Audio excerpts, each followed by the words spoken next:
Assalamualaikum warahmatullahi wabarakatuh. Halo, jumpa lagi di channel Tim Story Dunia. Apa kabar semua? Semoga semuanya selalu dalam keadaan sehat dan bahagia, amin. Baiklah, seperti biasa kami kembali hadir untuk membahas mengenai kisah menarik dari tokoh-tokoh terkemuka.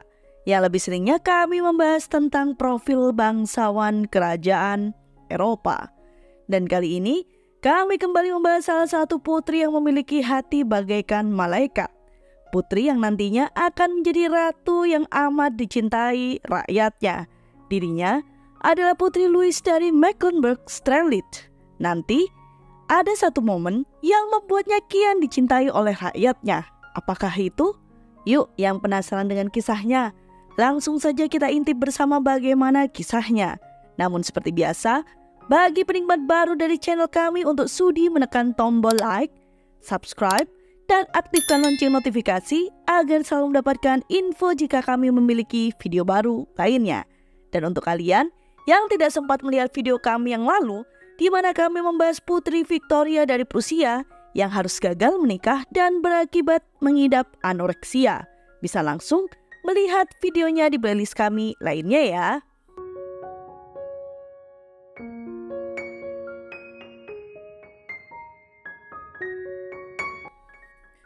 Putri Louis Auguste Wilhelmine Amelie dari Mecklenburg-Strelitz lahir pada tanggal 10 Maret 1776 di sebuah villa satu lantai di luar ibu kota di Hanover.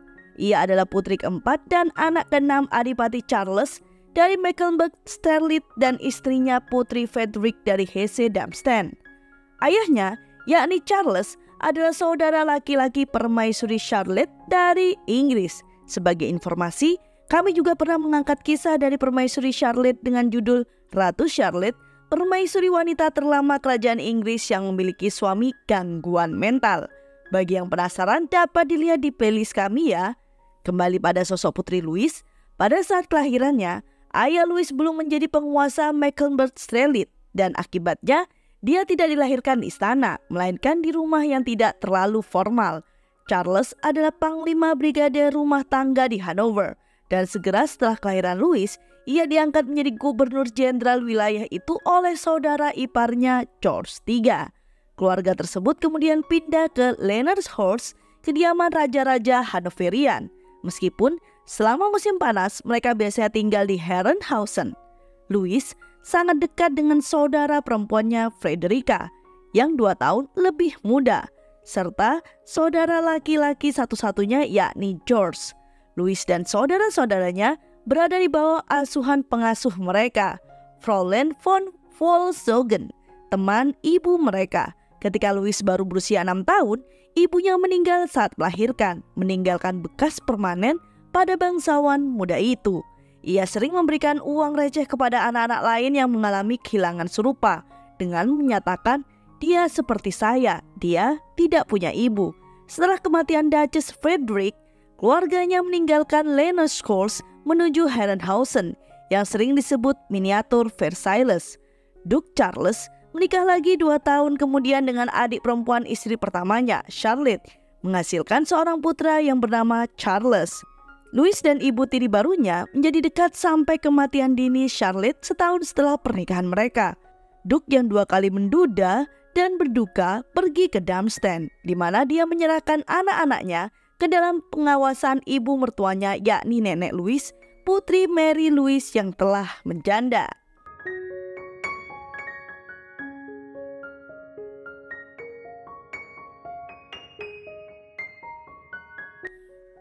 Nenek mereka lebih suka membesarkan mereka secara sederhana dan mereka membuat pakaian sendiri. Seorang pengasuh baru dari Swiss, Madame Geliux, ditunjuk memberikan pelajaran bahasa Prancis kepada anak-anak. Seperti yang biasa terjadi pada anak-anak kerajaan dan bangsawan pada saat itu, Louis menjadi fasih dan melek huruf dalam bahasa tersebut, sambil mengabaikan bahasa Jerman aslinya.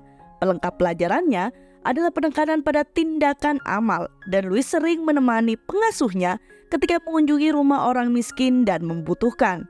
Louis didorong untuk menyumbang sebanyak yang dia mampu, meskipun dia sering mendapatkan masalah dengan neneknya karena menyumbangkan terlalu banyak untuk amal.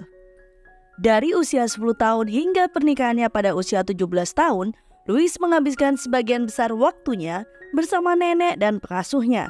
Louis menyukai sejarah dan puisi dan tidak hanya menikmati membaca Schiller, tetapi juga menyukai karya Goethe, Paul, Herder, dan Shakespeare, serta tragedi Yunani kuno. Pada tahun 1793, Mary Louise membawa 2 cucu bungsunya ke Frankfurt, di mana dia memberikan penghormatan kepada keponakannya Raja Frederick William II. Kala itu, Louise telah tumbuh menjadi seorang wanita muda yang cantik, memiliki kulit yang sangat indah dan mata biru yang besar, dan secara alami anggun. Paman Louise, Adipati Mecklenburg-Strelitz, berharap dapat memperkuat hubungan antara rumahnya dan Prusia. Akibatnya, pada suatu malam yang direncanakan dengan cermat oleh sang Duk, Louis yang berusia 17 tahun bertemu dengan putra dan pewaris raja, putra mahkota Frederick William. Kala itu, putra mahkota berusia 23 tahun, dikenal berpikiran serius dan religius. Pada saat pertemuan, Louis memberikan kesan yang amat baik bagi sang putra mahkota, sehingga dia pun menjadi wanita yang ingin dinikahi putra mahkota Prusia tersebut. Dan di saat yang hampir bersamaan, saudara Louis, Frederica, menarik perhatian adik laki-laki putra mahkota, yakni Pangeran Louis Charles, dan kedua keluarga mulai merencanakan pertunangan ganda. Merayakannya sebulan kemudian pada 24 April 1793 di Darmstadt. Frederick dan Louis kemudian menikah pada tanggal 24 Desember di tahun yang sama, dengan Louis dan Frederica menikah 2 hari kemudian.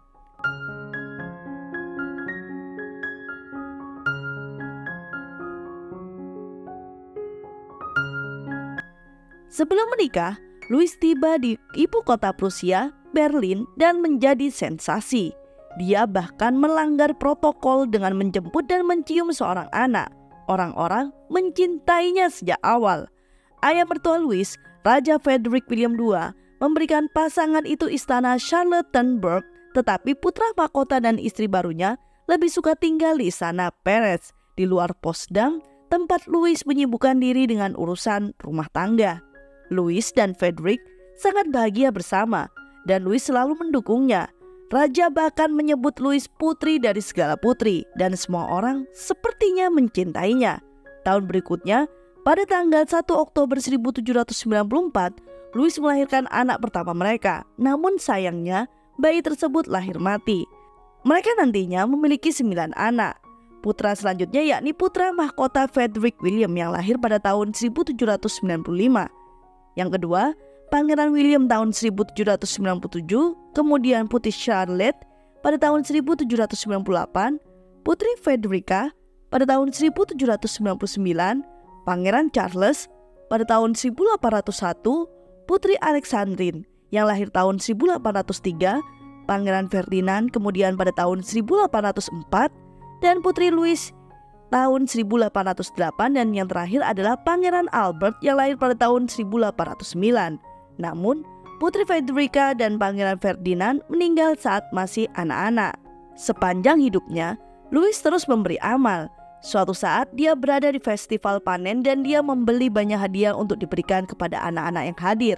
Setelah dia menikah dengan Frederick pada hari ulang tahunnya, Raja menanyakan hadiah apa yang dia inginkan. Louis meminta uang untuk diberikan kepada rakyat di Berlin, dan Raja memberinya sejumlah besar uang untuk ia bagi-bagikan.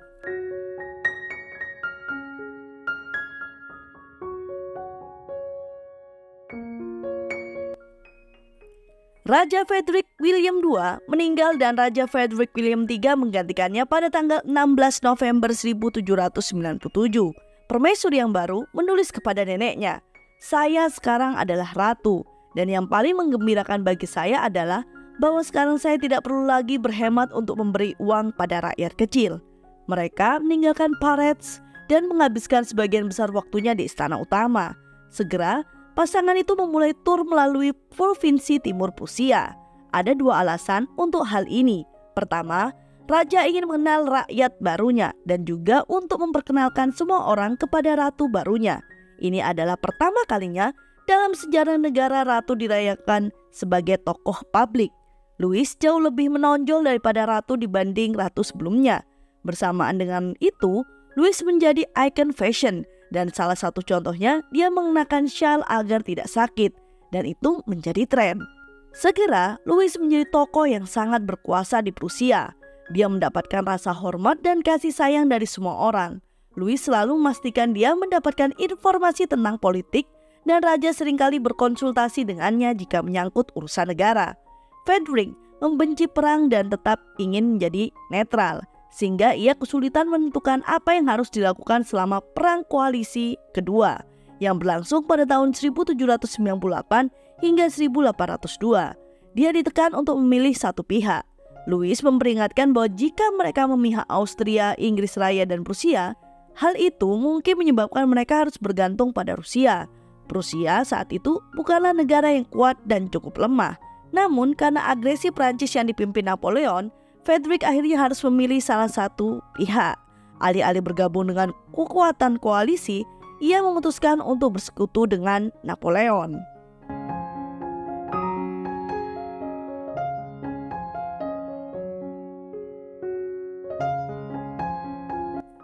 Ratu bersama adik raja, Pangeran Louis Ferdinand, pada akhirnya keduanya mendukung perang melawan Prancis. Di sisi lain, Baron von Stein dan Karl August von Hardenberg adalah pemimpin yang tidak setuju dengan netralitas namun menginginkan reformasi.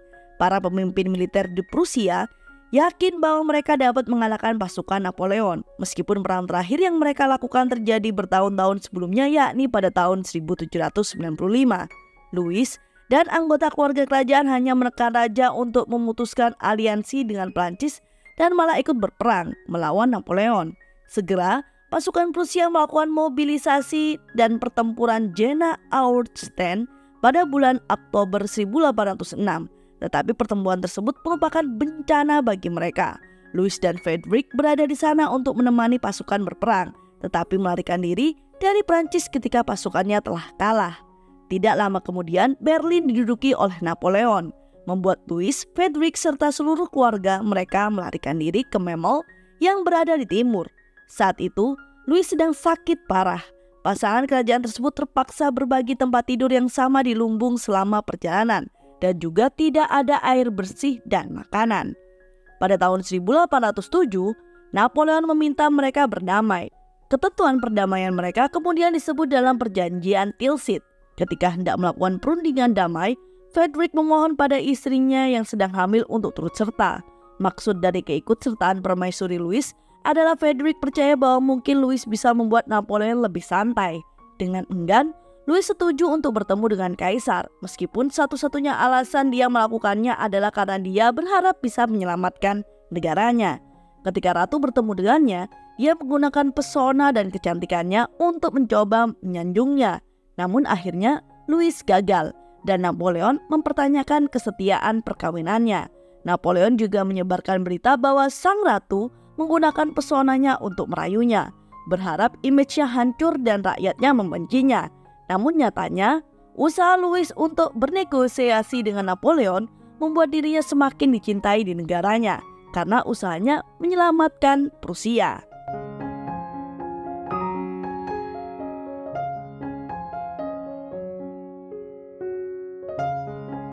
Louis sangat terpukul dengan hasil pendudukan Prancis di Prusia. Hal ini terutama disebabkan oleh semua hinaan yang ditujukan padanya.